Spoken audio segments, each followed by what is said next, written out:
Assalamualaikum warahmatullahi wabarakatuh. Perkenalkan saya Supranita Mirza Mustaqim.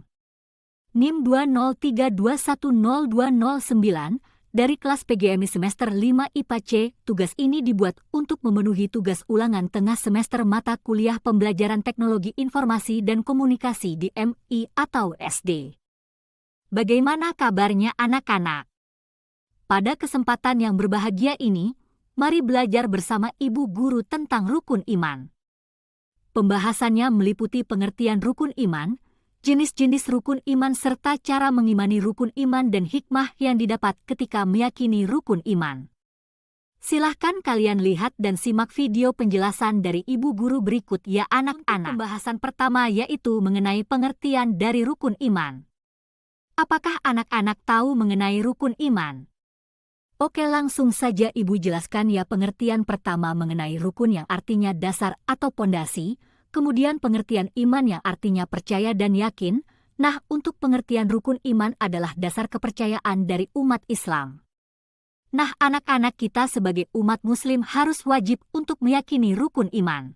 Anak-anak, rukun iman itu harus kita percayai dalam hati, diucapkan dengan lisan dan dibuktikan dengan perbuatan. Seperti dijelaskan dalam hadis berikut ini. Iman adalah mengetahui dengan hati, mengucapkan dengan lisan dan mengamalkan dengan anggota badan. Hadis riwayat Ibnu Majah. Anak-anak, kalian harus tahu bahwa rukun iman itu ada 6. Yang pertama, iman kepada Allah Subhanahu wa Ta'ala. Yang kedua, iman kepada malaikat. Yang ketiga, iman kepada kitab Allah Subhanahu wa Ta'ala. Yang keempat, iman kepada Rasul. Yang kelima, iman kepada hari kiamat. Dan yang terakhir, keenam, iman kepada kodo dan hodar. Anak-anak, kalian harus tahu bahwa rukun iman itu ada 6. Yang pertama, iman. Baik anak-anak, penjelasan yang pertama Ibu Guru mulai dari iman kepada Allah Subhanahu wa Ta'ala, yang merupakan rukun iman yang pertama. Beriman itu berarti percaya bahwa Allah Subhanahu wa Ta'ala itu ada. Percaya bahwa Allah Subhanahu wa Ta'ala yang menciptakan seluruh alam semesta ini dan percaya bahwa Allah Subhanahu wa Ta'ala Maha melihat dan Maha mengetahui segalanya. Adapun cara yang dapat kita lakukan untuk beriman kepada Allah, yaitu yang pertama meyakini bahwa Allah yang menciptakan, menguasai, dan mengatur alam semesta ini. Yang kedua, mengimani nama dan sifat-sifat Allah. Yang ketiga, menjalankan perintahnya dan menjauhi larangannya. Rukun iman yang kedua yaitu iman kepada malaikat. Apakah anak-anak tahu ada berapa jumlah malaikat yang wajib kita imani? Ya betul, ada 10 malaikat. Oke, langsung saja Ibu bahas ya. Mulai dari malaikat yang pertama, Jibril, tugasnya yaitu menyampaikan wahyu. Malaikat yang kedua, Mikail, tugasnya yaitu membagi rezeki. Malaikat yang ketiga yaitu Israfil, tugasnya yaitu meniup trompet sangkakala. Malaikat yang keempat yaitu Israel, tugasnya yaitu mencabut nyawa. Malaikat yang kelima, Munkar, tugasnya yaitu menanyai manusia di dalam kubur. Malaikat keenam yaitu Nakir, tugasnya yaitu juga menanyai manusia di alam kubur. Malaikat ketujuh yaitu Rakib, tugasnya mencatat amal baik manusia. Malaikat kedelapan Atid, tugasnya yaitu mencatat amal buruk manusia. Malaikat kesembilan Malik, tugasnya yaitu penjaga pintu neraka. Malaikat ke-10 Ridwan, tugasnya yaitu penjaga pintu surga. Itu adalah nama-nama malaikat beserta tugasnya anak-anak. Anak-anak, adapun cara yang dapat kita lakukan untuk beriman kepada malaikat Allah, yaitu yang pertama, kita harus yakin terhadap keberadaan malaikat-malaikat Allah.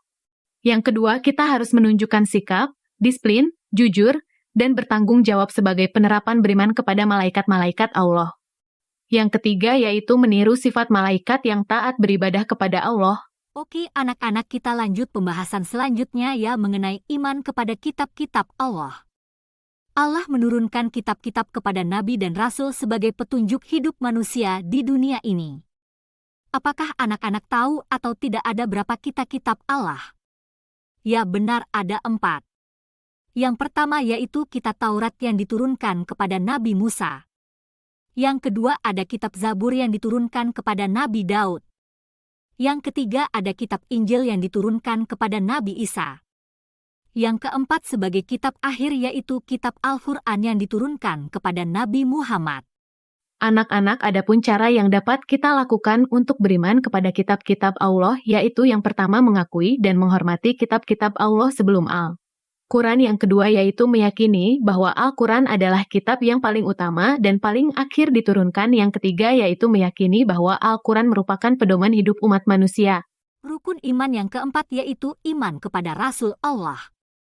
Beriman kepada Rasul Allah harus meyakini dan percaya mengenai beberapa hal berikut. Yang pertama, Nabi dan Rasul merupakan utusan dari Allah. Yang kedua, Rasul membimbing manusia ke jalan yang benar.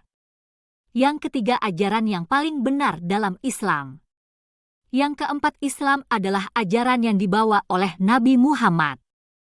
Yang kelima yaitu Nabi Muhammad adalah Rasul yang terakhir. Yang keenam yaitu jumlah Nabi dan Rasul yang wajib kita ketahui jumlahnya ada 25. Rukun iman yang kelima yaitu iman kepada hari akhir. Anak-anak, semua kita sebagai umat muslim harus meyakini dalam hati bahwa hari kiamat atau hari akhir itu pasti terjadi. Hanya Allah yang mengetahui kapan terjadinya hari kiamat. Adapun pengertian dari hari kiamat adalah berakhirnya semua kehidupan di dunia ini. Hanya Allah yang masih hidup. Anak-anak, kita sebagai umat muslim juga harus meyakini bahwa amal yang kita kerjakan di dunia akan dipertanggungjawabkan saat hari kiamat nanti. Rukun iman yang terakhir atau yang keenam yaitu iman kepada qada dan hadar. Anak-anak, apakah kalian mengetahui tentang takdir? Nah, ibu guru akan membahas mengenai takdir dulu ya.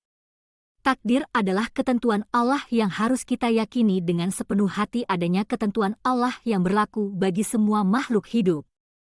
Ibu guru akan membahas mengenai qada, yaitu ketentuan Allah tentang makhluknya sebelum dilahirkan di dunia hingga meninggal. Selanjutnya yaitu pengertian tentang hadar adalah perwujudan ketetapan Allah tentang makhluknya yang telah, sedang dan akan terjadi. Anak-anak kalian, jika meyakini rukun iman ada hikmahnya loh. Hikmah yang kita dapatkan pertama yaitu menambah ketaatan terhadap Allah. Hikmah yang kedua mendapatkan bimbingan dan keberkahan dalam hidup. Hikmah yang ketiga diampuni dosanya oleh.